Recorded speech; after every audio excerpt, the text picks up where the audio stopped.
Once again, my gang and I had given Inspector Carmelita Fox the slip. I was surprised to see how well she took it. Finally, the secret police file I'd been searching for all these years.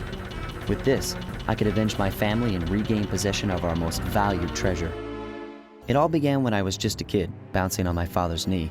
You see, I'd come from a long line of master thieves who kept all their secrets of sneaking and stealing in an ancient book. The Thievius Raccoonus. Anyone who read it learned to be especially sneaky, which is why we specialized in stealing from criminals. After all, there's no honor, no challenge, no fun stealing from ordinary people. You rip off a master criminal, and you know you're a master thief. Well, on the night I was supposed to inherit the book, 5 visitors came unannounced to our door.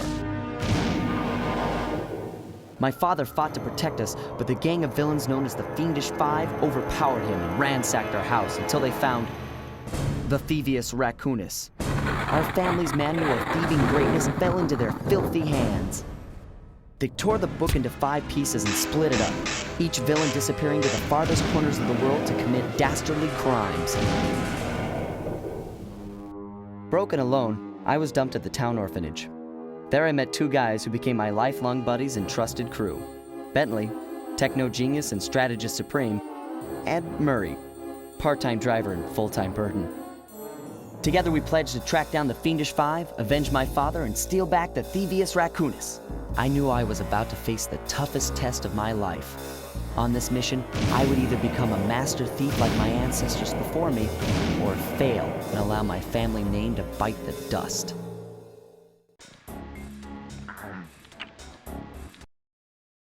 いやー危なかった。ま、カルマリータちゃんには悪いけど、今回も俺様たちの勝ちだ。このデータファイルがあれば父ちゃんの敵が撃てる。あれはまだ俺が子供の頃だ。よく父ちゃんの膝の上で遊んでたっけ。俺様の一族は代々伝わる義族の家系。そして受け継がれた技をまとめたのがこのラクーナの秘伝書だ。その洗練を極めた忍びの技だが、そこには必ず守らなければいけない厳しい掟があった。義族たる者、名誉にかけて狙うは悪党のみ、善人からは奪わない。ところが俺様が秘伝書を受け継ぐことになった夜、突然5人のギャングがやってきた。奴らは俺を守ろうとした父ちゃんを、そしてとうとう見つけ出してしまったんだ。大切なラクーナの秘伝書を。奴らは俺様の全てを奪いやがった。きっと中に書かれた技を使って悪いことをしでかすに違いねえ。そして俺様は一人ぼっち町の孤児院に入った。だがここで素晴らしい仲間に出会ったんだ。天才発明家、頼れる相棒ベントレー、そしてマーレ。食いしん坊でちょっとドジだがまあ憎めない弟分さ。仲間と一緒に俺様は父ちゃんの敵を討ち、そして秘伝書を取り返す。クーパーの名前に恥じない義族になれるか、それとも失敗してご先祖の顔に泥を塗るのか。さあ俺様たちの運命はどっちだ。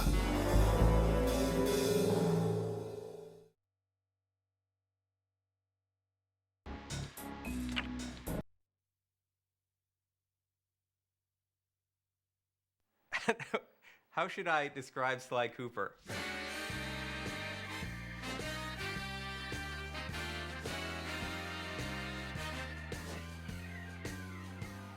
He's charismatic, Suave, debonair, Cool, slick, fast, stealthy, athletic, he's a daredevil. Sly Cooper is charming thievery. We started with the idea that we wanted to do an action game where the primary character was a thief. The choice of a raccoon was a pretty natural fit in terms of, you know, obviously the mask being in place, being, as Dev would say, a creature of the night. We very early on wanted to make a game that looked and felt like a cartoon, but was one step closer to realism rather than flat and graphic. We started experimenting with different ways we could bring this character to life, cell shading, how to make it feel like a cartoon but still feel like a great 3D game. We want it to actually look like it was inked and painted, and we want the backgrounds to be, you know, really lush and have a painted look, so it looks like it's a living animated episode that you've been thrown into. When you look at the game, initially, the first thing that draws you in is the beautiful art style and lush, very, very lush look of the environments. But when you actually play the gameplay itself is lush as well.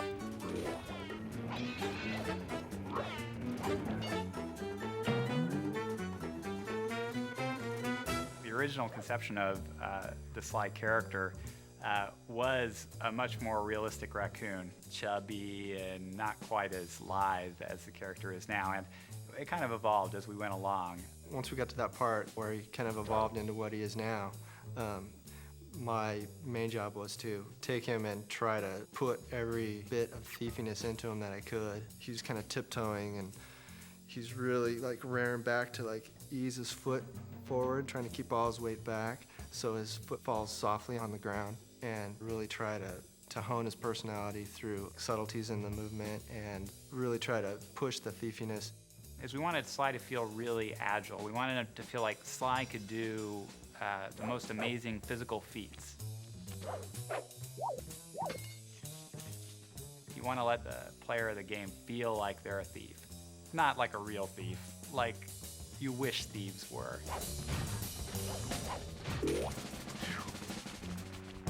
Sly Cooper's story is really cool. He comes from a long line of super raccoon thieves. And the source of their kind of thieving greatness is this book called the Thievius Raccoonus. It's this incredibly valuable heirloom that is stolen from Sly's family when he's very young. He has come of age, and now he feels it's his noble duty to take back the Thievius Raccoonus. Sly has two buddies, Bentley and Murray. Bentley provides a lot of the plans for their missions. He does a lot of things that are very important for Sly to complete his missions. Murray has a huge case of Sly envy. He wants to be Sly in the worst possible way, and he has absolutely none of the capabilities to do it. A hero's only as good as his villains. We wanted to create villains, you know, making them dangerous, making them menacing, making them goofy. Just giving them as much personality as Sly Cooper.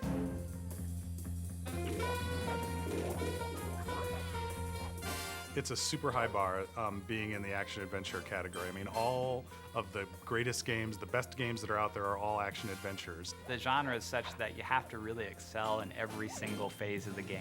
Going from saying Sly should be sneaky to actually having him feel sneaky in the game is hard. You have to start and you have to get the animation right, then you have to figure out how the engine's going to play the animation and how it gets affected by where he is and what he's doing, and how the player can feel in control at the same time. People are doing shoot-'em-ups and things with, you know, big weapons and things like that, and this is all about character, so you can get the feeling of, you know, I am Sly and I'm sneaking around. Anytime we can exploit anything in the environment, build it in a way that, you know, as Sly's running over, it might seem more stealthy. We completely exploit that.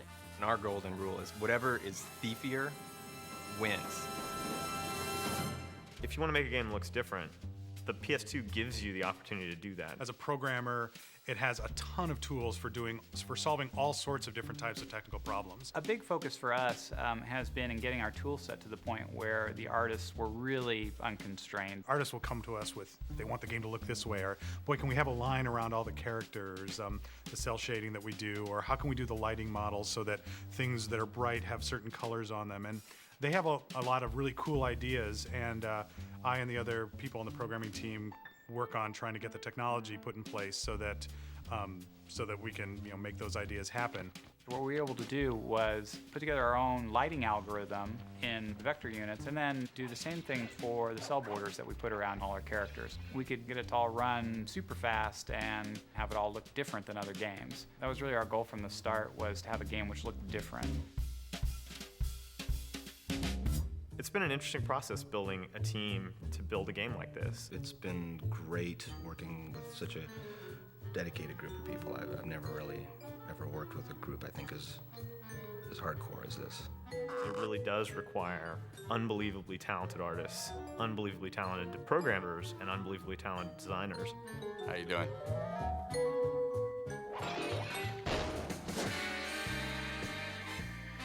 The designers, I think, have done a wonderful job of giving players the experience of sneaking and being a thief, and at the same time making the designs accessible to people so that you don't need to be a super gamer in order to play it, although there are tons of things that are in the game for those people. We're making a game that anyone can play. You can't just have great art. You can't just have great code. You can't just have great characters. You got to have it all. It's not about just how the game looks, it's about how the game plays and how the player experiences it. And it's all about having fun. You can make a really cool character, but if he's not fun to play, it's not worth doing. Sly is cool, he's collected, he's adventurous. Sly is Sly.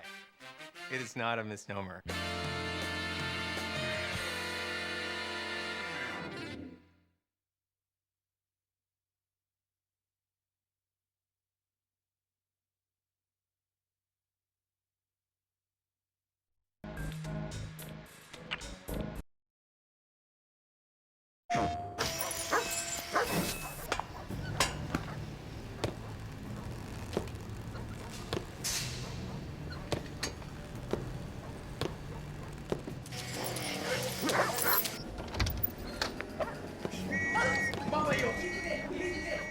What was that all about? Sly Cooper, he's one cunning, devious, Thievius Raccoonus. Rated E for everyone.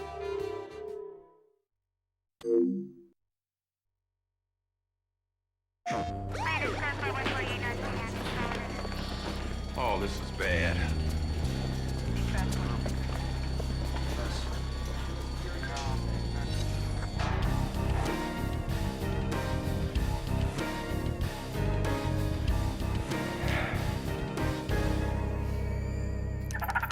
Sly Cooper, he's one cunning, devious, Thievius Raccoonus. Rated E for everyone.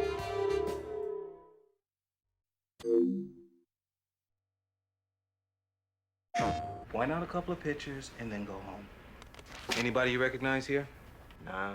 Huh? I don't hang out with animals, man. I don't. Which one is he? Does this ring a bell?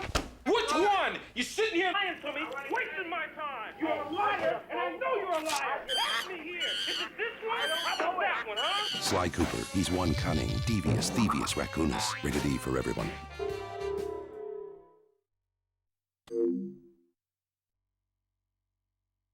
Welcome to the commercial outtakes for Sly Cooper.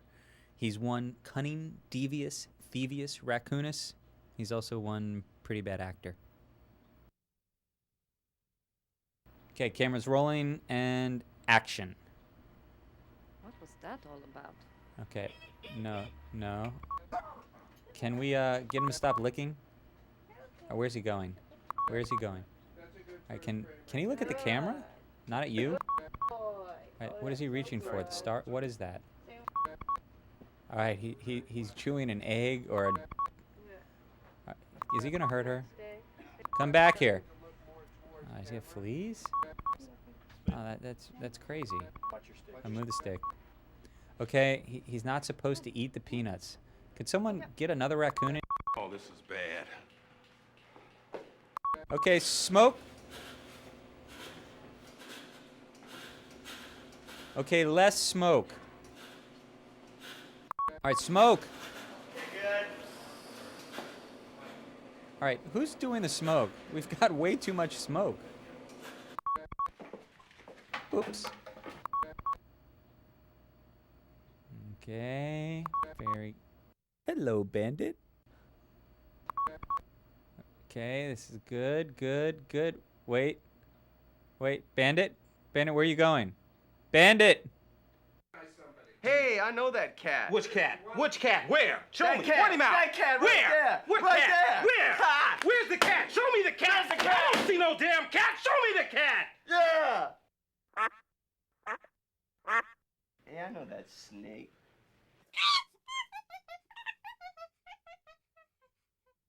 You know what this is? No. We call this a rap sheet, pal. And it doesn't say anything good about you. You got...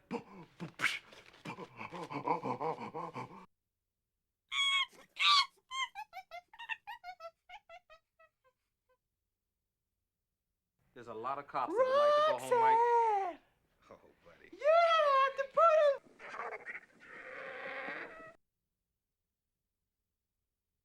Yeah, I know that dude. He's a snake. That dude's a dog. Tell me something here. You're gonna give me something. I don't know any of these you're gonna animals, tell me something man. tonight. I don't hang out with animals, man. I don't associate with Did animals. I say they were animals?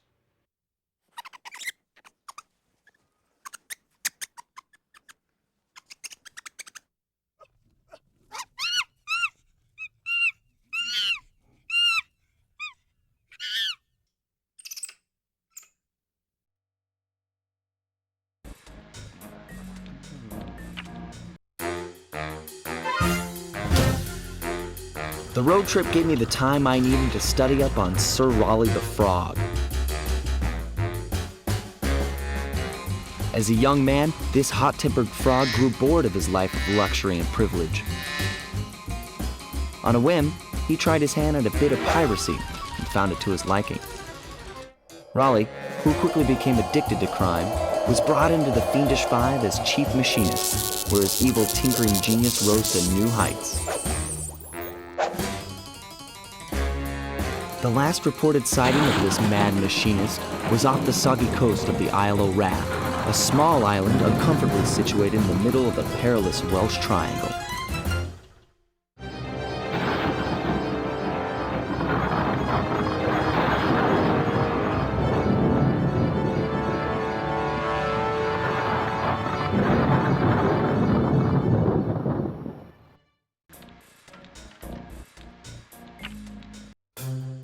Raleigh's section of the Thievius Raccoonus held detailed instructions on how to perform my ancestor Ryoichi Cooper's ninja spire jump, a technique he developed while sneaking into the thickly fortified castles of feudal Japan. Finding a way off Raleigh's boat got a little tricky with the untimely arrival of Inspector Fox, who, failing to find me, busted Raleigh and his crew.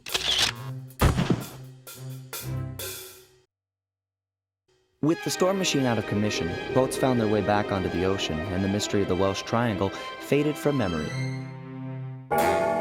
My gang and I loafed around England for a while, enjoying the pleasant weather, and then headed back home, excited for our next heist.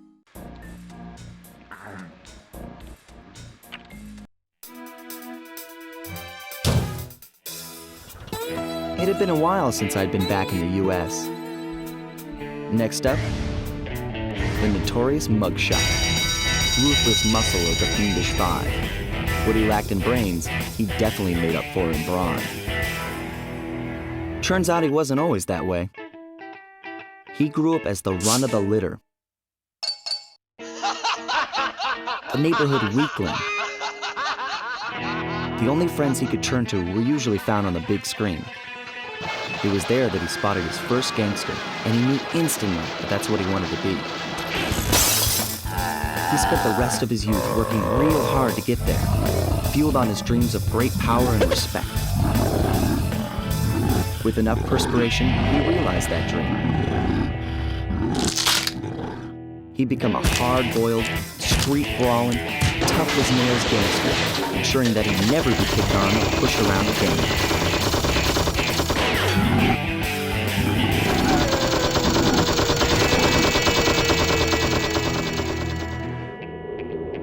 So he's holed up in Mesa City, huh?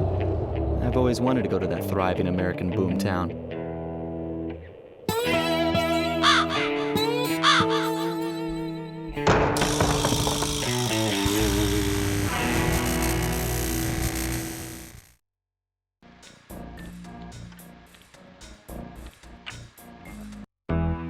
Mugshot's section of the Thievius Raccoonus contained an entry from my gunslinging ancestor, Tennessee Kid Cooper. His specialty was the rail walk and rail slide, moves perfected through a lifetime of theft in the Old West. Getting out of town proved to be a little more challenging than getting in.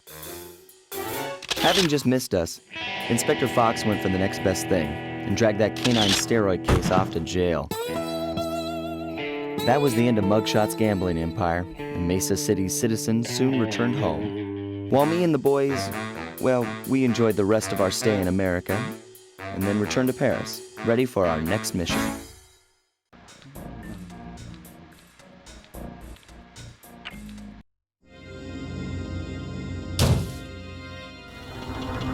The third member of the Fiendish Five was the infamous voodoo priestess, Ms. Ruby. Born into a family of mystics, other children found her scary. Teaching herself to summon the undead provided what few friends she had. A career in crime allowed an adult Ms. Ruby to punish the world for fearing her as a child. Chief mystic for the Fiendish Five, her powers allowed them to break both the laws of man and nature at the same time. Yet despite the whirlwind success of her youth, she managed to slip into obscurity. Last known sightings claim she headed out of civilization and deep into the Haitian jungle.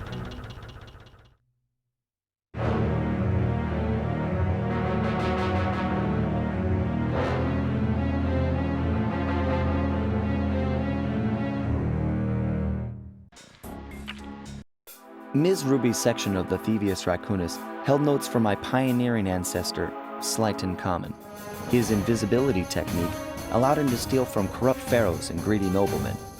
Right on schedule, Inspector Fox's arrival cued my exit. The production of zombies, made illegal in the World Peace Accord of '71, earned Ms. Ruby a life sentence behind bars. While the gang and I enjoyed a few weeks in the tropical sunshine, working on our tans in preparation for our next caper.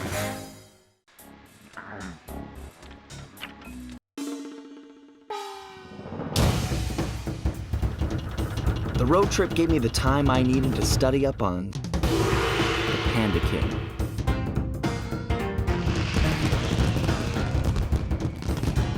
Born penniless, he was fascinated by the fireworks rich noblemen set off every New Year's. He spent a decade learning the art. But when he tried to offer his fireworks to the noblemen, they couldn't see past his shabby clothes and chased him away. Humiliated, the Panda King took revenge on those who shunned him by using the very tools of his art for crime. The Fiendish Five recruited him as their demolitions expert, and from then on, his explosive touch became feared worldwide. He's rumored to be perfecting some new firework technique high in the unstable Kunlun Mountains of western China.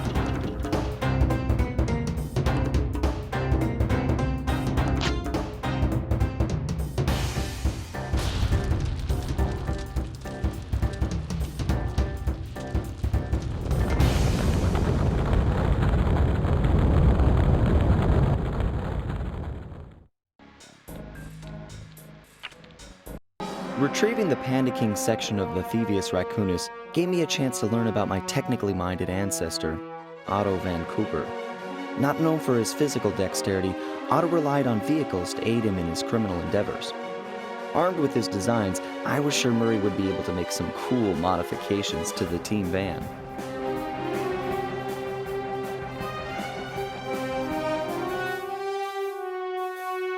A frustrated Inspector Fox, having missed me coming down the mountain, threw the Panda King in jail, thus putting an end to his avalanche protection services and ensuring the safety of mountain villages throughout China.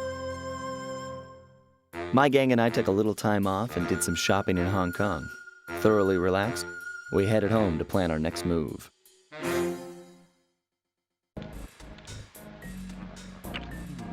We were on our way to the Krakharov volcano in Russia.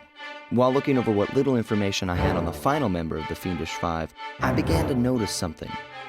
In the 4 parts of the Thievius Raccoonus recovered so far, several of the pictures depict a shadowy owl-like figure, which looks very similar to the police images of the mysterious clockwork. Is this a strange coincidence, or is there something I'm missing?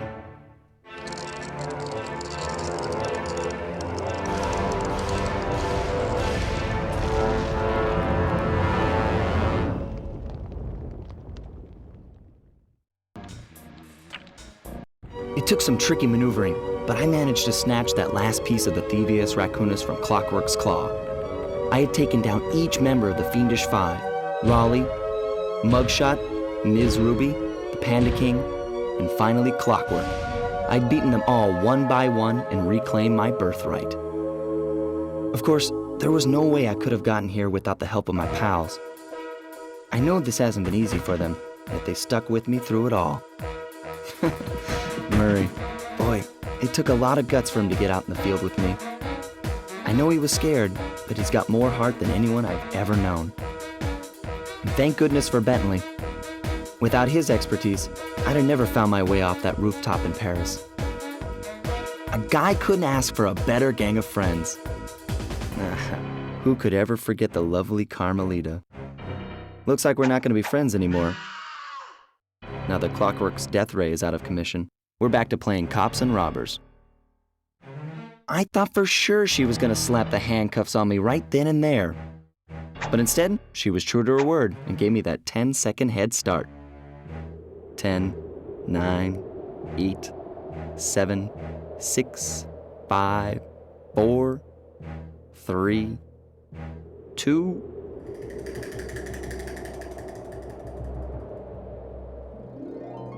1.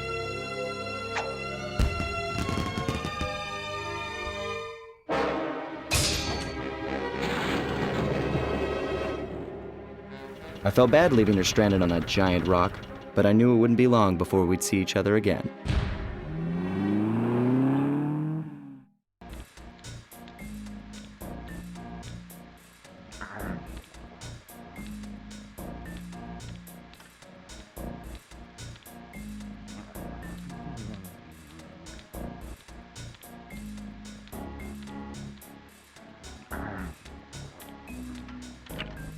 At long last, the Thievius Raccoonus restored to its original state. The first time I held the whole thing under my arm since I was 8 years old. The same weight that all my ancestors had felt beneath their arms as they had passed it on. Although, while other family members may have been great thieves, they all inherited the book. I got a chance to earn it. I had taken down the Fiendish Five, having used the moves my ancestors taught me, and become a master thief along the way. The time had come for me to chronicle my own adventures into the great book.